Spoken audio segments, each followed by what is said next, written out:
This is the incredible story of how 3 men escaped Alcatraz, possibly the most high-security prison in the history of the world. It was supposed to be 100% escape-proof, and yet these 3 geniuses managed to be so creative that they escaped. And then, on top of that, managed to evade being captured for over 60 years. This is the impossible escape from Alcatraz prison. And it begins with 4 hardened criminals: Frank Morris, Alan West, and the Anglin brothers, John and Clarence. You should know that all 4 already had run-ins with the law, and all 4 had already attempted escape from other prisons they'd been assigned to, with some degrees of success, until the 4 men would each be sent to Alcatraz, located on an island surrounded by miles of freezing San Francisco Bay waters. This 18th century fortress turned prison was considered to be fully 100% escape-proof. Anyone wanting to break out would not only have to somehow get past the layers of guards, checkpoints, and reinforced doors on the inside, but also get around the many armed guards, searchlights, and watchtowers in the prison yards. And that's not even mentioning the waters and strong currents around Alcatraz itself.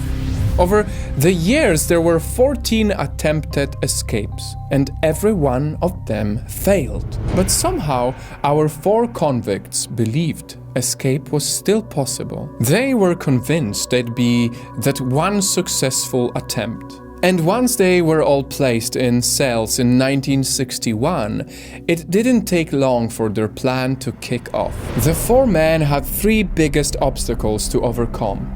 First was actually getting out of their cells. The hallways and floors of the prison were constantly under watch, so they had to find a way to completely avoid them.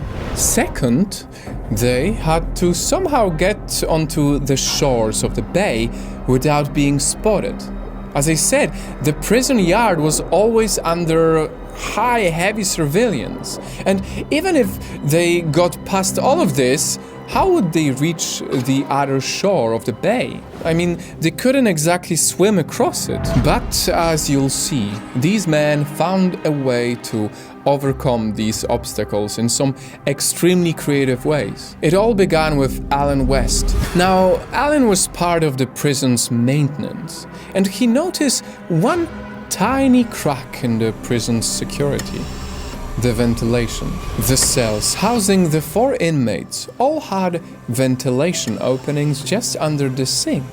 And if they could crack those open without being noticed, they had easy access not only to the prison's roof, but to the abandoned corridors and rooms just above their cells. And the men would use them to great effect. Using whatever they could get their hands on, from stolen spoons and knives to even makeshift drills made from vacuum engines, every one of them would slowly chip away at the ventilation shafts in the room. And they covered up the noise by working during the prison's happy hour, when the inmates could play instruments or sing. Yes, while the rest of the prison was playing music, the 4 were digging and scrapping closer to freedom.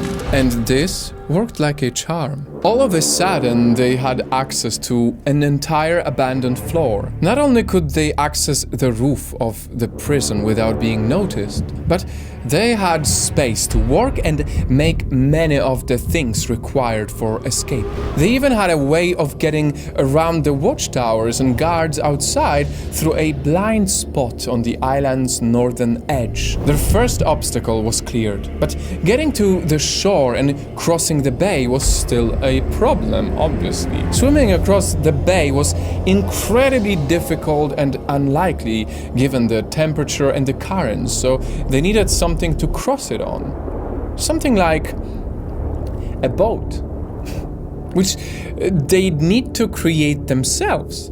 Making a boat while being a prisoner. Well, that is exactly what they did. Using 50 prison raincoats, the inmates created a blow-up raft. The coats were stitched together using the sewing machines the prisoners worked on, and then they were melted together by holding them close to one of the leaking steam pipes. It wasn't pretty and it wouldn't last long, but still, it would be enough to get them off the island. Finally, they also needed something to confuse the guards and make sure nobody was on the lookout for escaping convicts. And so, they made dummy heads of themselves made out of paper, painted with the craft paint available from the prison's craft room, and even hair taken from the barber. Close up, this dummy head might not have looked too convincing, but from afar it looked like their heads just sleeping in the bed. Finally, in 1962, they had everything ready. So, on the night of June 11th, they set their plan into motion. Frank Morris and the Anglin brothers had no issue escaping out of their cells via the ventilation, but Alan West wasn't as lucky.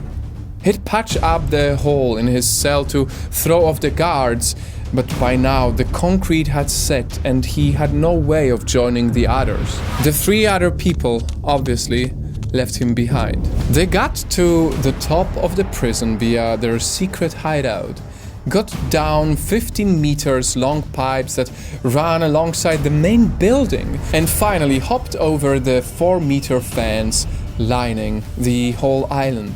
Remember, all of this was done at night, and in the one blind spot Alcatraz had. The guards had no way of knowing these guys were escaping.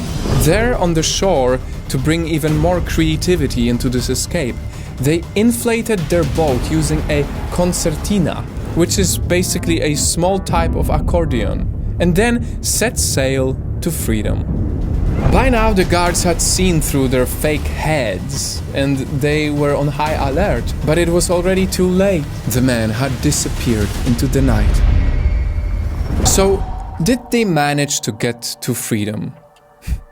Well, we don't know for certain, but there is evidence to suggest that they did.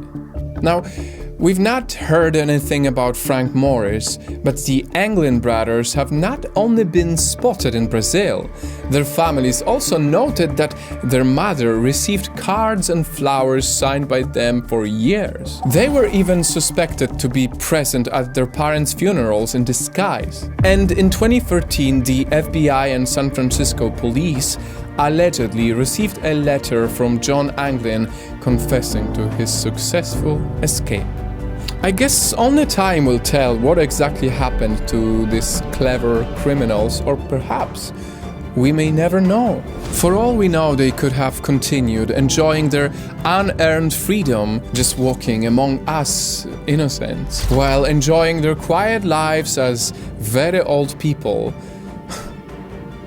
Whatever the truth is, this story reminds us just how far can people go in order to be free again.